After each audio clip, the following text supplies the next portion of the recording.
Red Edition, welcome and happy day. Hey, liberals, they're entitled to their opinion. It's up to us to tell them how stupid they are. Just Sharon. Here's a woman in Ottawa, Ontario. She's at the university. She's a law professor. Her name is Elizabeth Sheehy. Hope I'm saying that right. Recently, she wrote a book, and it's called Defending Battered Women on Trial.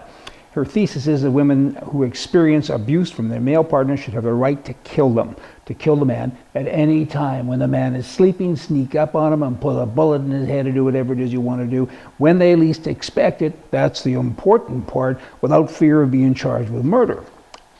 Have you got all that? Pretty bizarre, huh? Why not? I'm almost speechless, and that doesn't happen very often. Why not get them to carry a gun and look after their own lives?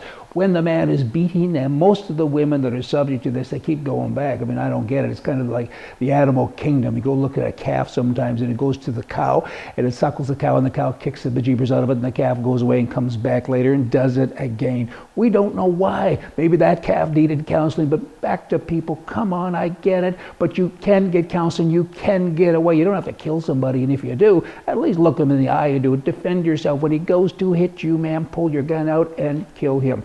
That's acceptable. To kill him when he's sleeping, that's not very acceptable, I don't think. I mean, the logic is pretty flawed. Women in homes, firstly, cannot be compared to soldiers, because that's what she's done. She's saying soldiers get to defend themselves, so women should as well. After the guy goes to sleep, you kill him. It's kind of like the enemy in Vietnam, I guess. In the old days, when he's sleeping, you attack. No, kind of not the same. Canada. The governing Conservative Party lost 10,000 donors in the year 2013 for the very first time in the history of the party. The Liberal Party now has had more financial contributions than the Conservatives. You know, the left-stream press says this is because of the Senate expense scandal. That's not the case. It's not the case at all. They're missing the whole point. You know what? Canadians are used to scandals. They happen all of the time. Why would you change anything now, right? I gotta say, gun owners are the ones that have made the difference. There's 10 million gun owners in Canada, and they finally have had enough. They said, Harper, when you and your people, you're scoundrels, just like you are when you got elected, you made promises to us. We're not allowed to carry guns around. We can't protect our lives. We got all these systems and different things in place. You promised us that you'd get rid of it, and you didn't.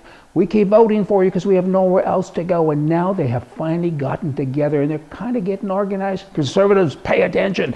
What they're saying, gun owners, and I happen to be one of them in Canada, they're saying, hey, we're not going to give you any more money. We're going to cut you off. And even though it goes against the grain, because we're all patriotic, we're not going to vote. Because what's the point? Because you're exactly the same as the Liberals. I mean, liberal social engineering is coming from the supposedly right party, that would be the Conservatives, and all the other parties on the left. Editor Wen, still talking about guns here. I might as well jump over. We don't have a lot of time left. January 15th at the SHOT Show in Las Vegas is when we draw for our 11,000 free rounds of ammo. Go to our website, rightedition.com, and enter. Cost you nothing to enter. It's kind of good fun. We have tens and tens of thousands of entrants now. We're looking forward to drawing a winner. Going to ask Ted Nugent down at the SHOT Show to be the picker of the name, and then we'll kind of see who gets it. Hey, now, capital punishment. Is it justice? Is it revenge? What is it? You know what? It's justice. So many people say, don't kill him, put him in a cell, let him rot there for 40 or 50 years. You know what? That's cruel,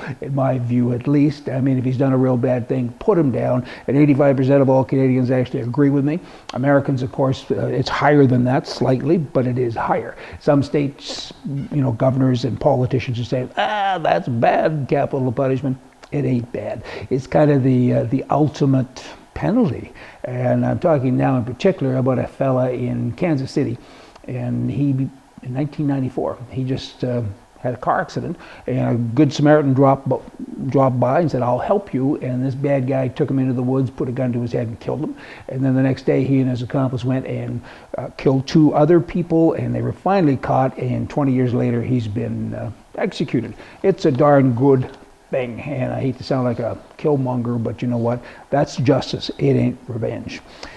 Okay, how to avoid baggage fees at this time of year, Christmas time. So many people are saying, now I gotta pay a whole bunch of money to take all of my bags and presents and different things. There's this new little invention, looks like a great big tent. It's a tarp that you actually get to wear. You can put all your clothes and everything on your person, go in the plane and sit out.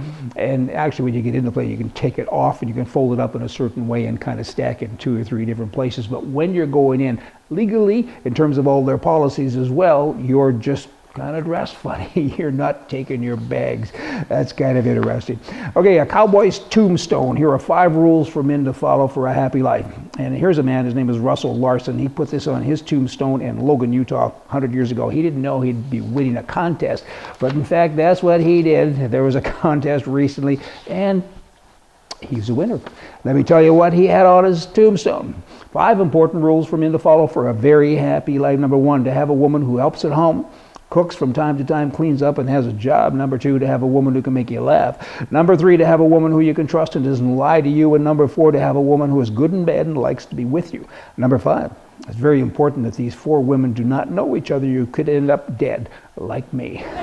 Y'all come back tomorrow. We're going to have more for you from the right. See ya.